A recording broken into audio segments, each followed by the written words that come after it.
Esto me pasó cuando tenía 20 y pocos años. Trabajaba en una tienda de un centro comercial, pero no había suficientes horas, así que pregunté si había algo más que pudiera hacer.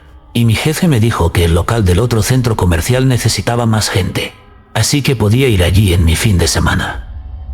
Tenía que coger la ruta de autobús, que era un poco más larga, pero no tenía que hacer transbordos, así que me levanté temprano y cogí el más temprano que pude. El viaje en autobús fue bastante normal. Pude ver partes de mi ciudad que no había visto antes.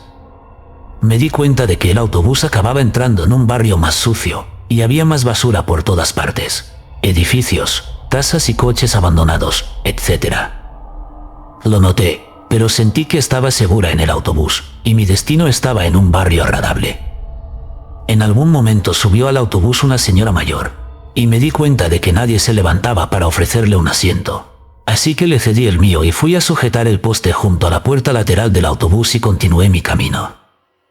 Mientras viajaba, recuerdo que miré a un chico que estaba a mi lado y le pregunté si sabía cuánto tardaría en llegar a mi parada. Pero antes de que me contestara, alguien tocó el timbre para bajarse. Las puertas de al lado se abrieron, y entonces sentí unas manos en mi brazo libre, agarrándome y tirando de mí. Yo, por reflejo, me apreté inmediatamente porque generalmente no me gusta ningún contacto físico con extraños fuera de un saludo o un apretón de manos. Y realmente creo que el reflejo me salvó la vida porque mi cerebro tardó unos segundos en registrar que alguien estaba intentando sacarme del autobús. No todo un hombre con camiseta blanca de tirantes, vaqueros azules y zapatillas de tenis blancas. Había entrado por la parte trasera del autobús. Me había agarrado del brazo y había intentado arrastrarme fuera del autobús. Me había arrastrado hasta el segundo escalón antes incluso de que entendiera lo que estaba pasando. Y yo apenas seguía colgada del poste. En el brazo que me agarraba llevaba mi bolso, e intenté agitarlo para que me soltara, pero no le interesaba. Cuando estaba a punto de pedir ayuda, sentí que alguien me agarraba por la cintura y tiraba de mí hacia el autobús. El hombre que intentaba bajarme debió de darse cuenta de que no podría atraparme sin que esto se alargara más de lo que esperaba, así que finalmente desistió y echó a correr. Y eso fue todo. El tipo salió corriendo, la puerta se cerró, y recuerdo vagamente haber oído al hombre que me salvó decir algo parecido a «morirías en ese barrio». Y yo, al parecer, había entrado en una especie de shock, porque solo recuerdo haber dicho «oh». Ni siquiera recuerdo haberle dado las gracias. No le dije nada al conductor, no me puse en contacto con la policía como debería haber hecho. Ni siquiera recuerdo mi turno en ese otro lugar. No recuerdo el viaje de vuelta a casa, fue como si estuviera entumecido. Cuando estaba en casa, completamente duchada y en camisón, me senté en el borde de la cama y pensé, ¿casi me secuestran? Sí, casi me secuestran.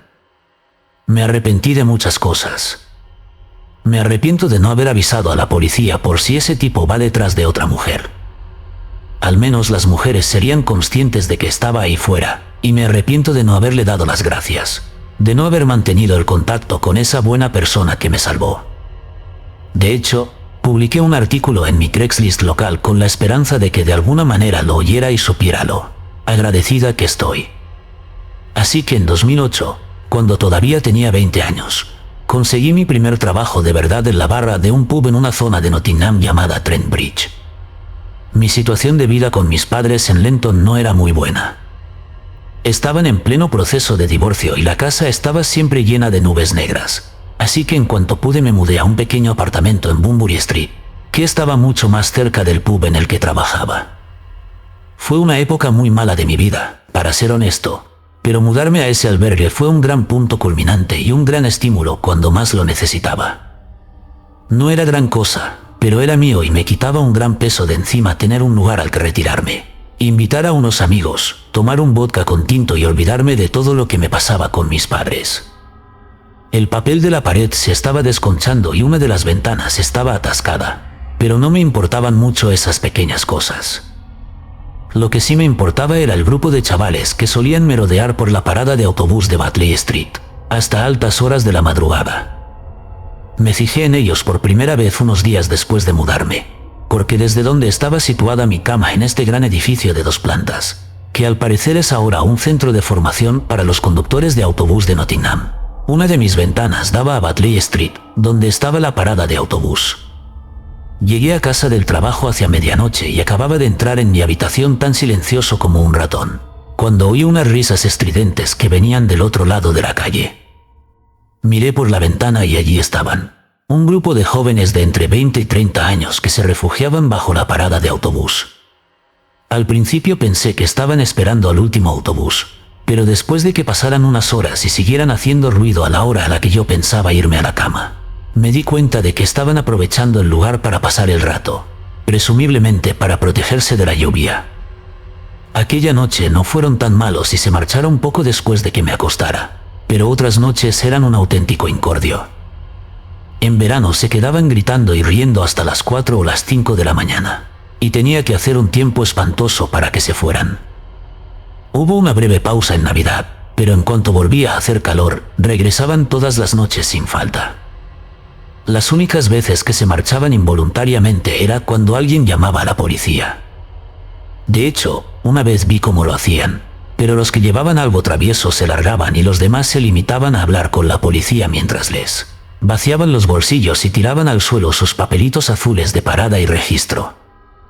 Después de un tiempo, creo que la policía decidió simplemente darse por vencido y uno de los chicos estaban en la parada de autobús. La gente tendía a evitarlo y solo tiene que utilizar una alternativa. Eran un verdadero incordio, pero aparte de fumar algún porro en la parada y ser odiosos, no creo que estuvieran haciendo nada ilegal, así que no creo que la policía pudiera hacer mucho al respecto.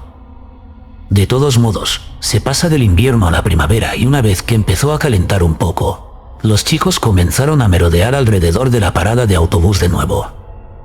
Antes esto no era un gran problema porque mi turno de noche significaba que no me iba a la cama hasta la misma hora que ellos, más o menos, pero cuando empecé a coger días también, todo cambió.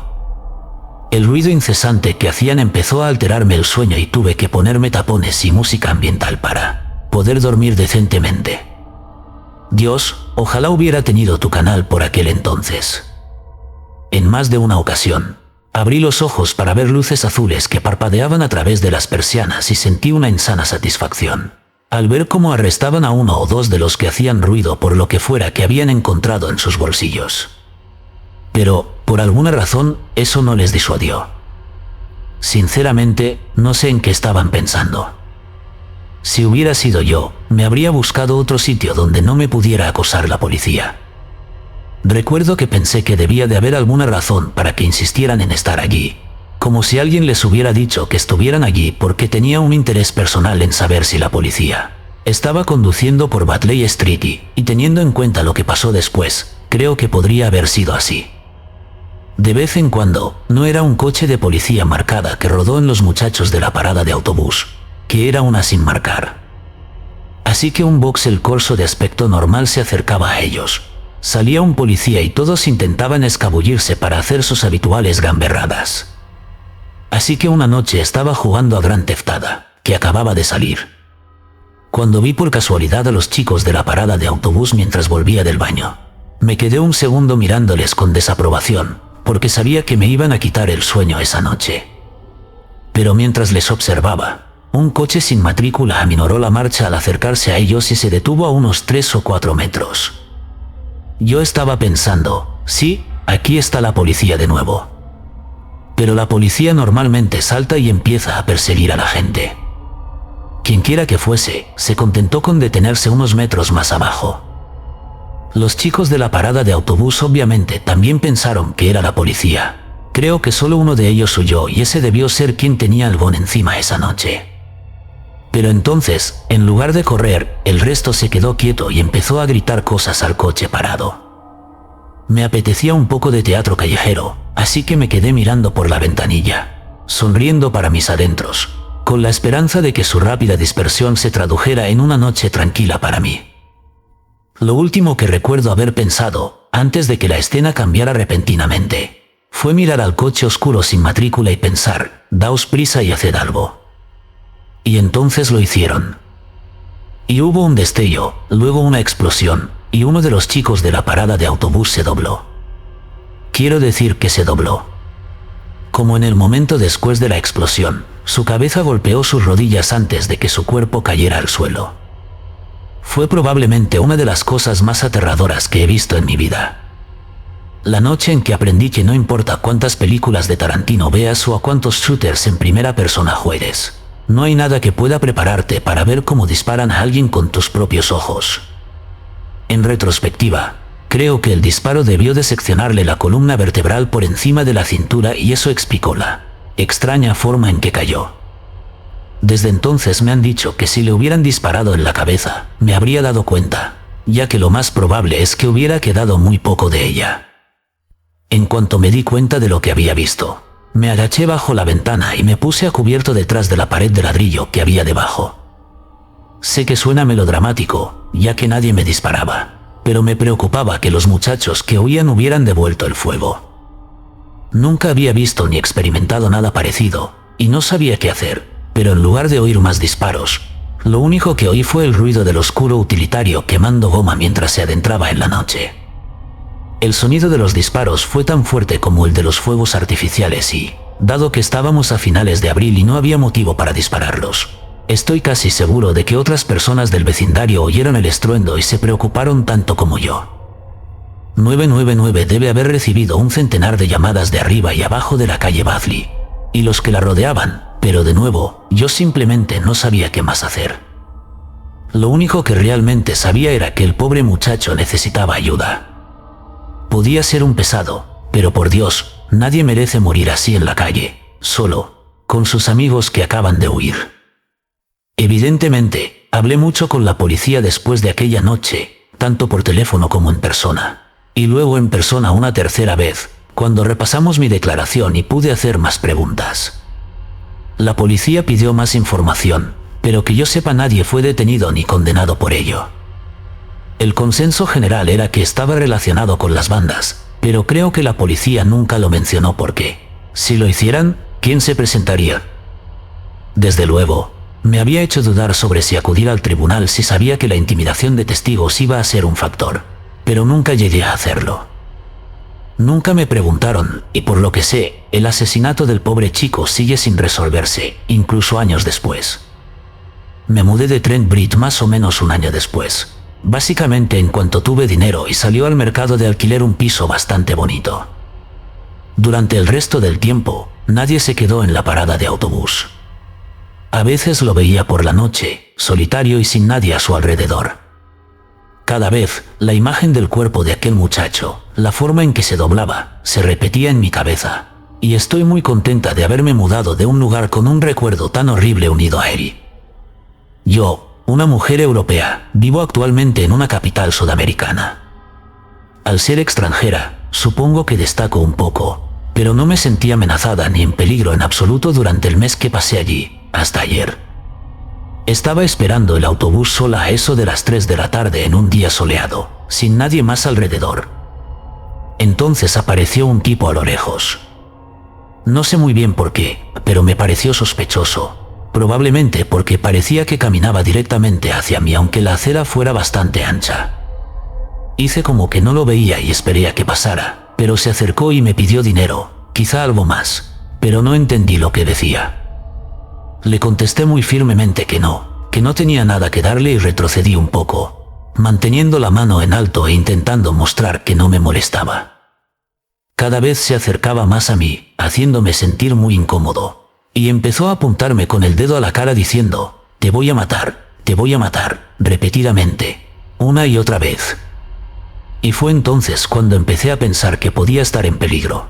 Aunque el tipo no tuviera ningún arma visible, no tenía ni idea de lo que era capaz, sobre todo porque estaba extremadamente cerca de mí y seguía amenazando con matarme. Todavía intentaba alejarme tranquilamente para no mostrarle que estaba entrando en pánico. Miré a mi alrededor en busca de alguien que pudiera ayudarme, pero la calle estaba completamente desierta. Fue entonces cuando vi que se acercaba un autobús. Le hice señas con la mano, las puertas ya estaban abiertas y subí sin mirar atrás. El ayudante del conductor me dijo que me diera prisa en subir, que había visto la escena desde lejos y me dijo que no me preocupara, que solo teníamos que alejarnos de ese loco. Todo esto ocurrió en 30 segundos. pero muchas cosas podrían haber salido mal en tan poco tiempo. Me alegro de haber mantenido una relativa calma y probablemente invertiré en un spray de pimienta para el futuro. Fue alrededor de 2015 y yo vivía en Seattle. Trabajaba en una oficina que me permitía llevar a mi perro al trabajo, un pastor alemán de 30 kilos. Es un gran amor, pero a los extraños les da bastante miedo. Un día, en el trabajo, me subí al autobús que me llevaba a casa, un trayecto de unos 45 minutos. Noté que alguien me miraba fijamente y no le di mucha importancia. Aunque es inquietante que te miren, he tenido bastantes conversaciones extrañas en el autobús y no era nada fuera de lo normal encontrarme con comportamientos raros. Sinceramente, no recuerdo demasiado sobre su apariencia, pero sí recuerdo que pensaba que parecía bastante normal y no parecía drogado o borracho. Mi parada de autobús estaba en una calle muy transitada y un poco más sketchy una parte de la ciudad, pero no es con frecuencia el tráfico. Cuando llegamos a la parada, mi perro y yo emprendimos el corto camino a casa, a solo unas manzanas de distancia. Cuando salí del autobús me di cuenta de que el hombre que me había estado observando también había salido y que había algo raro en él. Parecía empeñado en seguirme de cerca. Alguna vez he oído decir que no hay que ir directamente a casa si te siguen.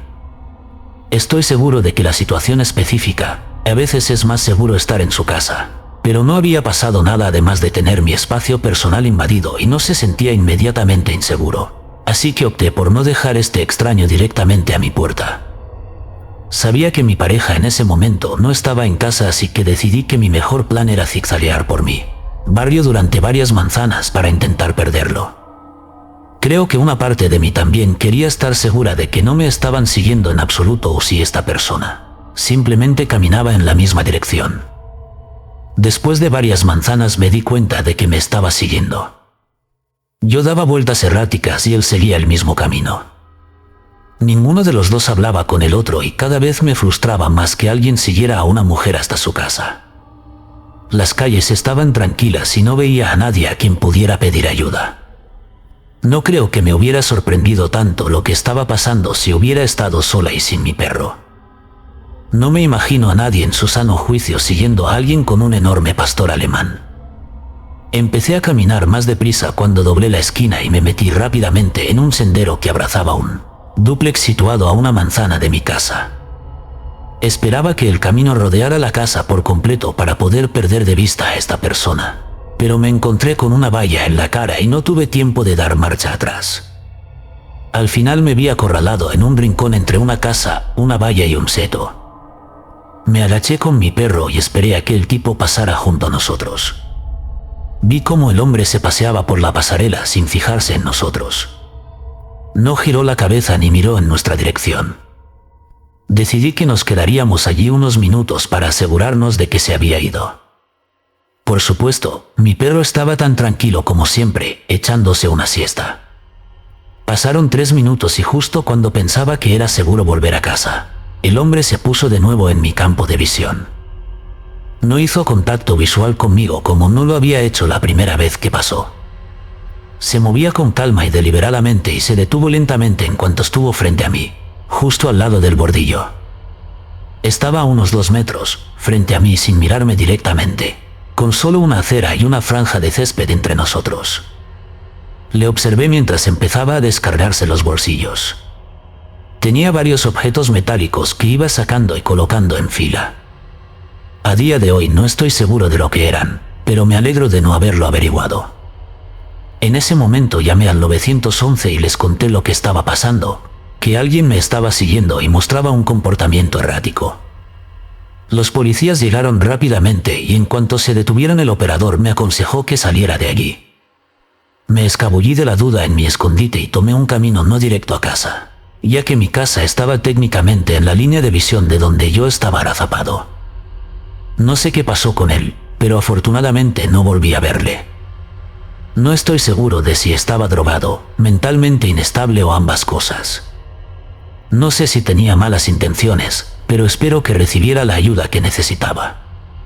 Soy un hombre transgénero y en ese momento tenía 18 años y pasaba bastante bien. Estuve saliendo con alguien por internet de forma intermitente durante 1 año y medio y finalmente ahorrélo. suficiente para conseguir un billete de autobús de Greyhound para ir desde donde yo vivo hasta donde vive ella. Una de las paradas de autobús estaba en Ohio desde Unadi para ser exactos. Es la primera vez que salgo del estado y cojo un autobús, aparte de los autobuses escolares, y estaba solo. Soy un chico bajo, alrededor de 5'2", fue probablemente alrededor de 4 y 5 de la madrugada y creo que estábamos llegando a Ohio. Me senté en una pequeña cafetería hasta mi próximo autobús, pero entonces este tipo sucio y escuálido con una matrícula al azar se sentó frente a mí. Hizo un poco de charla y luego, literalmente, me preguntó si podía pagarme para hacer cosas íntimas repugnantes con él. Ya estoy flipando y es en este momento cuando me quedo paralizada y miro a la gente que está a mi lado con la esperanza de que me ayuden. Obviamente se lo digo al tío ahora y entonces me pregunta si me puede vender entonces. En este punto me levanto y básicamente corro lo más lejos que puedo entre la multitud y llamo a mi padre. El tipo desaparece y no lo vuelvo a ver. Lo más jodido es que finalmente llego a la chica y me dice que su padre tuvo un ataque al corazón. Al final era mentira, supongo, y me tuve que ir. Pero me había gastado mi dinero además de para comida y agua y un taxi para llegar desde la última parada de autobús a su ciudad, que no era barato, y luego tuve que darle a su amiga dinero para gasolina para que me llevara de vuelta a esa parada de autobús. No tenía suficiente para una habitación y mi padre no podía permitirse el lujo de transferirme nada para conseguir una habitación para la noche, así que tuve que sentarme en la parada de autobús, literalmente, hasta 8 am para el próximo autobús, porque era una ciudad más pequeña y parte de ella tuve que sentarme fuera porque la estación de autobuses estaba cerrada y fue honestamente una de las experiencias más aterradoras y terribles de mi vida. Tengo 25 años y nací y crecí en Arizona y esto literalmente me acaba de pasar, así que decidí traerlo aquí a todos ustedes, maravillosas personas, esta noche. Soy un gran fumeta y no conduzco. Decidí tomar un autobús unas pocas millas hasta el dispensario. Esto fue alrededor de las 8:30 de la tarde. Quería conseguir un nuevo carrito de indica y ponche púrpura, es mi favorito con diferencia. Lo cogí, caminé de vuelta hacia la parada de autobús para volver a casa. Mientras me acercaba a la parada del autobús me di cuenta de que había un tipo sentado allí. No le di mucha importancia. Soy antisocial, así que siempre voy a cualquier entorno social dispuesta a guardar absoluto silencio. Sin embargo, esta vez no tuve oportunidad, porque mientras me sentaba empezó a decirme algo. Pero yo tenía los auriculares puestos y no oía bien lo que decía, así que me los quité y le pregunté qué era eso. Y me responde: ¿quieres cortarte el pelo? Mientras me miraba con los ojos muy abiertos sin pestañear. Si yo fuera un hombre de apuestas diría que estaba en algo. No estoy aquí para juzgar a nadie, simplemente entiendo muy bien la adicción. Definitivamente no me esperaba esa pregunta y me limité a decir torpemente: oh, estoy bien. Entonces me di cuenta de que llevaba un uniforme de los Arizona Cardinals y yo era un fan de los Arizona Cardinals. Así que como toda mi capacidad de socialización gira en torno a los deportes, decidí preguntarle: ¿eres fan de los Cardinals?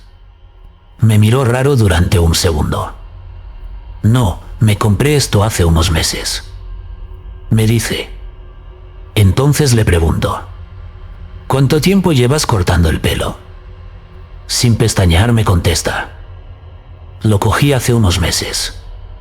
¿Quién te enseñó a cortar el pelo?, le pregunté. Aún más esbozado en este punto. Sus ojos se movieron y entonces dijo: aprendí por mi cuenta. Vamos hombre, déjame retocar un poco la parte de atrás. Eso sí, durante toda la conversación estuvo insistiendo en cortarme el pelo. Incluso le dije: yo no tengo dinero de mí en este momento. Indicando que como yo no podía pagar por el servicio, incluso si yo quería. Pero él solo respondió con: eso no es problema. Tengo mis maquinillas en mi bolso. Vamos. Así que empecé a ser realista con un tipo. Escucha, lo siento mucho, no me siento cómoda cortándome el pelo con gente que no conozco. Y por la noche y esas cosas, ¿me entiendes? Este tipo nunca cambió su expresión facial en toda la interacción. Y finalmente se va. ¿Cierto? Y continúa mirándome el alma.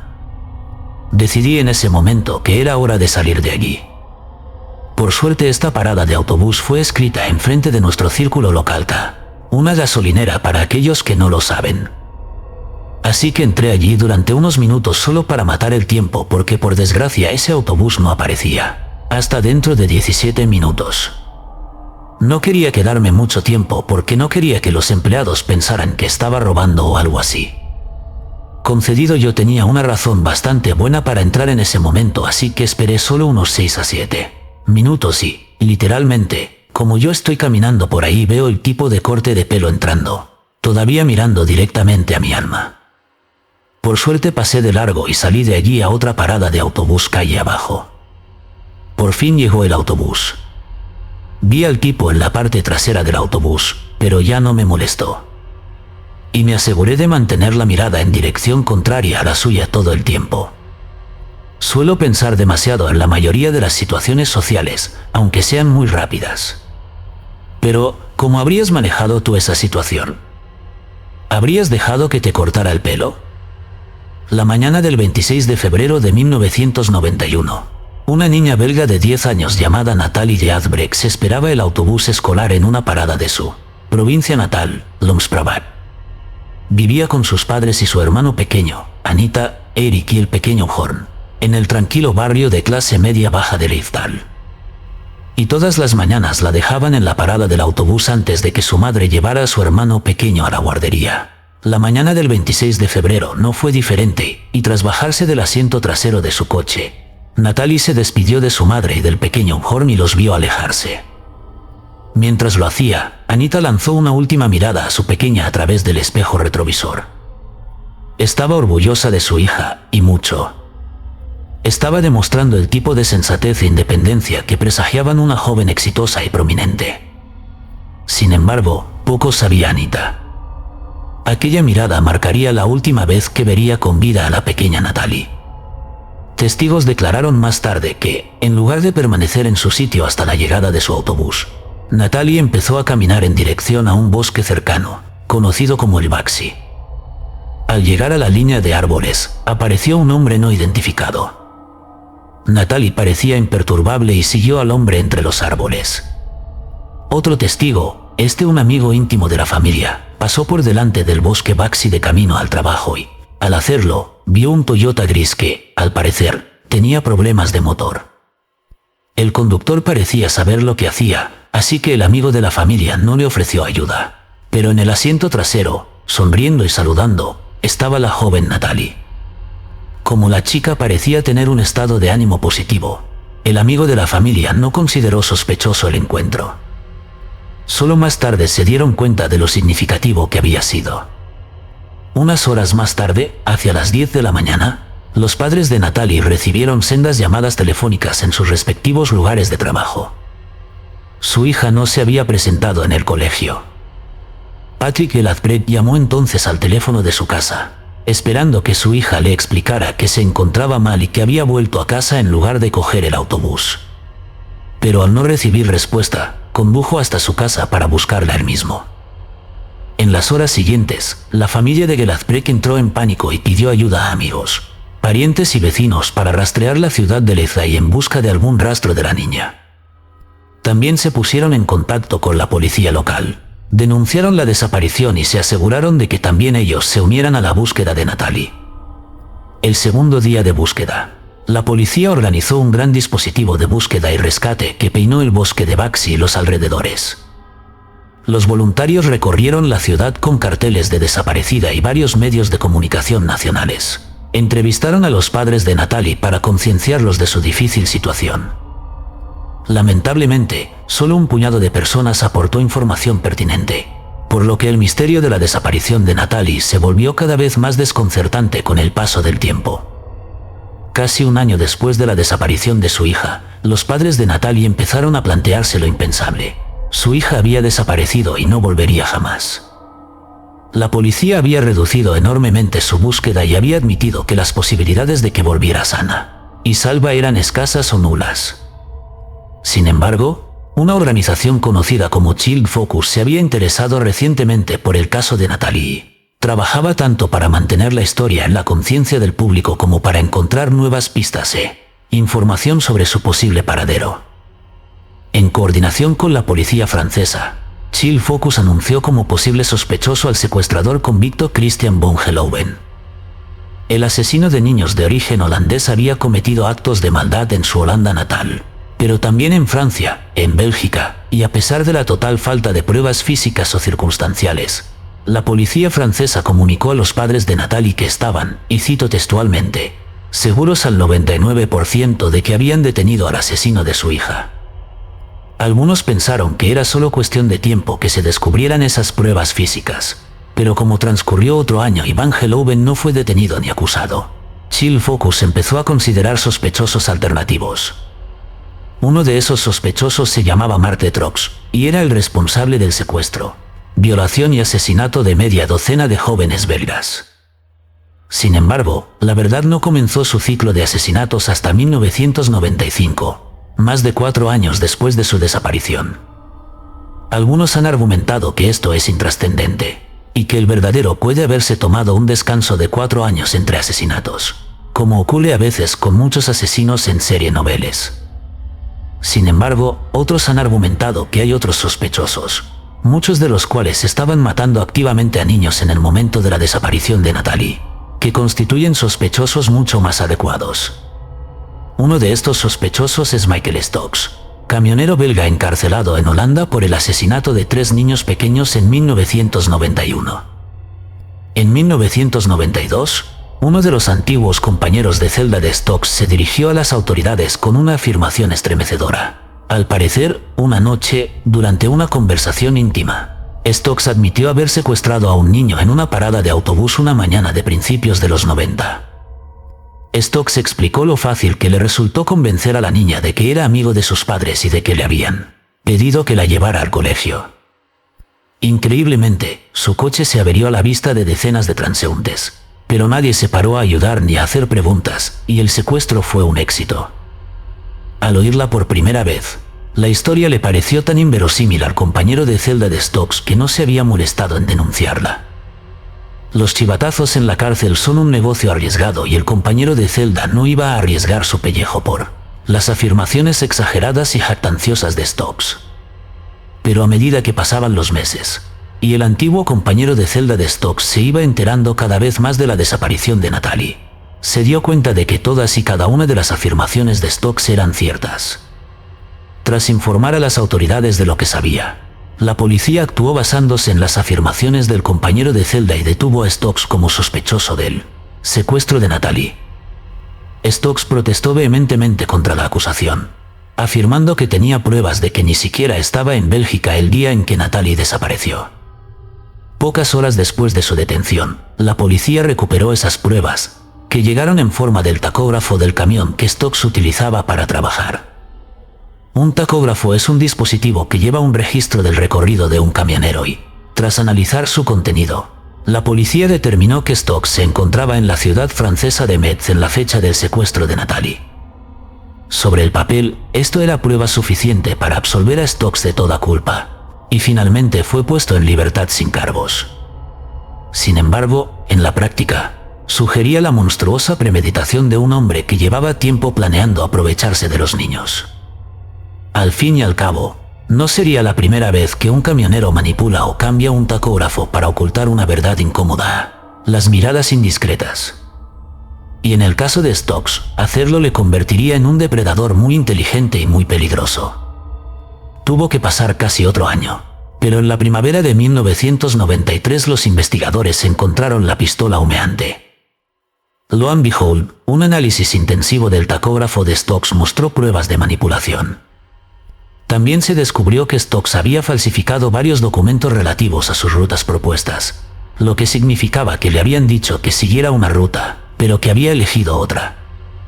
En cuanto salieron a la luz estas nuevas pruebas, Stokes fue detenido de nuevo como sospechoso de secuestro y asesinato.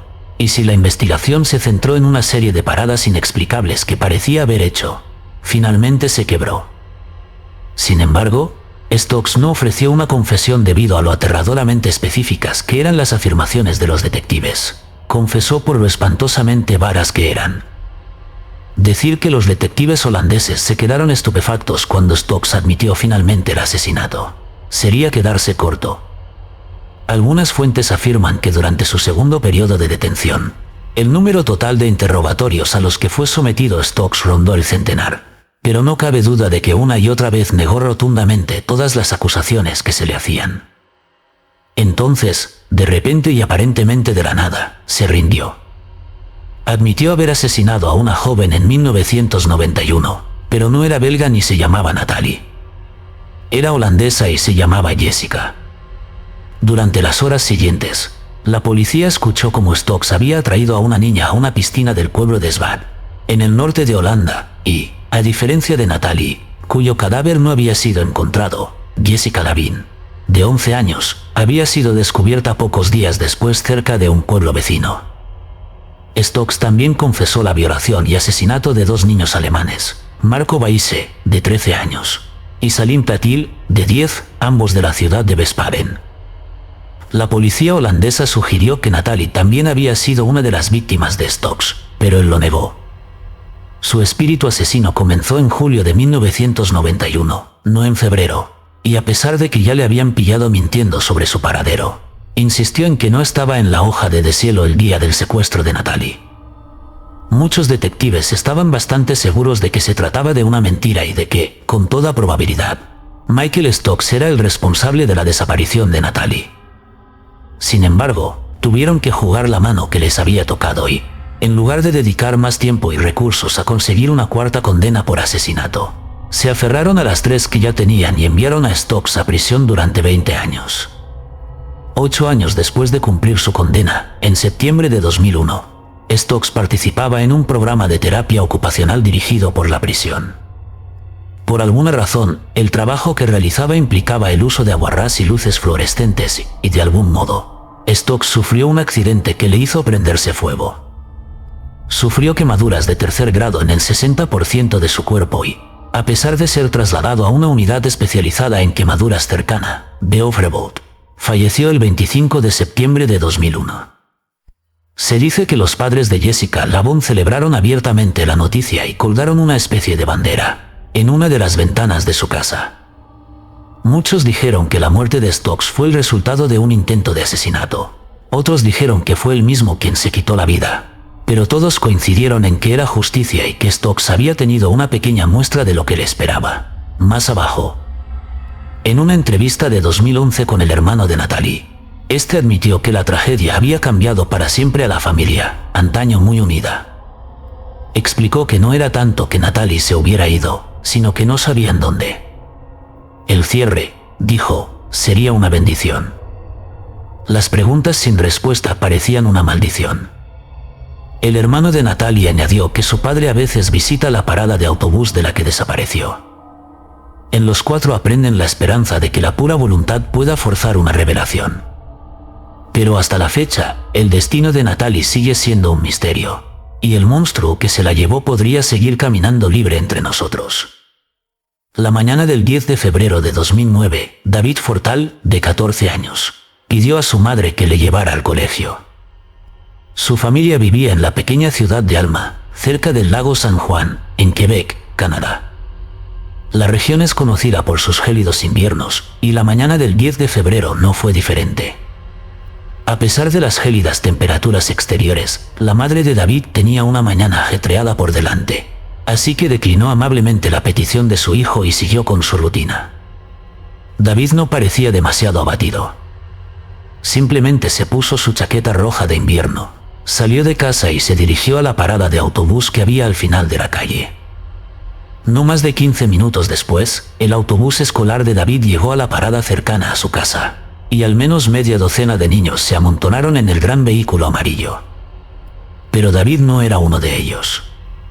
Unas 6 horas más tarde, la madre de David estaba denunciando su desaparición a la policía local cuando un detective le preguntó si había notado en él algún comportamiento inusual. Así fue. Esa mañana, sobre las 4, David se había metido en su cama, como cuando era pequeño, y le había pedido que se abrazaran. Luego, durante el desayuno, David apenas había tocado la comida, algo muy poco habitual dado su famoso gran apetito. Su madre también informó a la policía de que David había sido objeto de una implacable campaña de acoso en los últimos meses y que había mencionado algo sobre ser objeto de violencia la noche anterior a su desaparición. Poco a poco, la madre de David empezó a darse cuenta de que la misteriosa desaparición de su hijo no era tan misteriosa como pensaba en un principio. Tras un llamamiento público para recabar información sobre el paradero de David, las fuerzas de seguridad locales recibieron varias denuncias de avistamientos. Una persona declaró que lo había visto caminando por un pueblo llamado Medebechuan, mientras que otra afirmó que lo había visto en Loquebouchet, en dirección a las zonas más rurales al norte de Tuav-Rivar. Ambos testigos describieron a un adolescente con una chaqueta roja, entre otros rasgos que convencieron a la madre de David de que los avistamientos eran auténticos. Sin embargo, ella no tenía la menor idea de qué podía estar haciendo David en esa zona, aparte de un intento juvenil de huir de casa. 5 días más tarde, un camionero se puso en contacto con la policía tras enterarse de la desaparición de David y afirmó que le había llevado el día en que supuestamente desapareció. Recogió a David en una tranquila carretera rural cerca de Virtevi, una pequeña ciudad a unas 4 horas en coche de Alma, su ciudad natal. Esto significa que David ya había hecho autostop con otro conductor, ya que es imposible que pudiera recorrer a pie casi 100 kilómetros en tan solo unas horas. El camionero afirmó que había dejado al niño en un pequeño santuario católico al borde de la carretera. Estos santuarios son bastante comunes en las zonas rurales de Quebec, cuyas raíces se remontan a sus antepasados franceses, profundamente católicos, y muchos camioneros canadienses se detienen para encender una vela y rezar por un buen viaje. El camionero que llevó al joven David no era diferente, y le aseguró que, como el santuario era un buen lugar para hacer autostop, volvería a la carretera enseguida. Y no se equivocaba. Un segundo después de que el conductor encendiera la vela y la colocara junto al santuario, vio que un subcompacto azul de 4 puertas se detenía junto a David, antes de que su conductor le invitara a entrar. El mismo conductor del camión fue sometido posteriormente a una exhaustiva prueba de polígrafo para garantizar la veracidad de su declaración. Demostró ser veraz en todo momento, y el camionero, que en su momento fue considerado una de las principales personas de interés del caso, fue eliminado como posible sospechoso.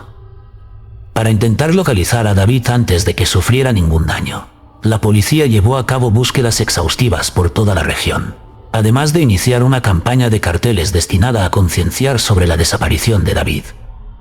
La campaña publicitaria generó miles de posibles pistas, pero, como en muchos casos similares, muy pocas de ellas fueron ni remotamente útiles, y las que se consideraron factibles resultaron ser callejones sin salida. La policía organizó entonces un equipo de buzos especializados en dragados para rastrear el fondo del río Petit-Sarge, que serpentea por la ciudad de Alma. El esfuerzo se vio reforzado por los servicios de cientos de voluntarios locales, nacionales e internacionales, que acudieron a la ciudad para buscar en los alrededores y distribuir folletos sobre la desaparición. La Organización Canadiense de la Juventud ofreció entonces una recompensa de $10,000, pero cuando la oferta no generó ni una sola pista útil, las perspectivas empezaron a oscurecerse. La teoría más aceptada era que, tras escaparse de casa por miedo al acoso, David había hecho autostop con la persona equivocada. Pero, tan grave era la situación en la escuela. Ya a los 6 años, David tenía problemas para adaptarse a la escuela. Le diagnosticaron TDA, y el medicamento Ritalin pareció ayudarle a corto plazo. Pero cuando David empezó la escuela primaria, había desarrollado un grave impedimento para hablar. Se burlaban de él sin piedad, hasta el punto de que sus profesores terminaban sus clases antes de tiempo para que pudiera volver a casa sin tener que enfrentarse a otros niños. Los niños siempre han sido crueles, pero parece que, en el caso de David, una cultura social especialmente tóxica lo dejó en lo más bajo de una jerarquía excepcionalmente brutal. Un año antes de su desaparición, cuando tenía 13 años, David había vuelto en bicicleta del colegio cuando una pandilla de niños lo persiguió hasta un callejón sin salida, y luego le robó la bicicleta. Pero el tormento no acabó ahí. A continuación, el grupo arrastró al pobre David hasta un arroyo cercano, que estaba sucio de chicle de peón y huevas de mosquito, y lo empujaron dentro. David, destrozado por el agua del arroyo, Se dirigió entonces a casa de un primo mucho mayor que él, Máxime, que le ofreció una ducha, le dio una muda de ropa y llamó a la policía. Máxime estaba probablemente tan preocupado como furioso, pero como muchos de nosotros, podría haber asumido que David simplemente había sido desafortunado en su encontronazo con los matones del patio del colegio, pero como llegaría a saber, simplemente no era el caso. Antes de que David terminara de ducharse, un grupo de unos 20 jóvenes de secundaria se había reunido frente a la casa de Máxime.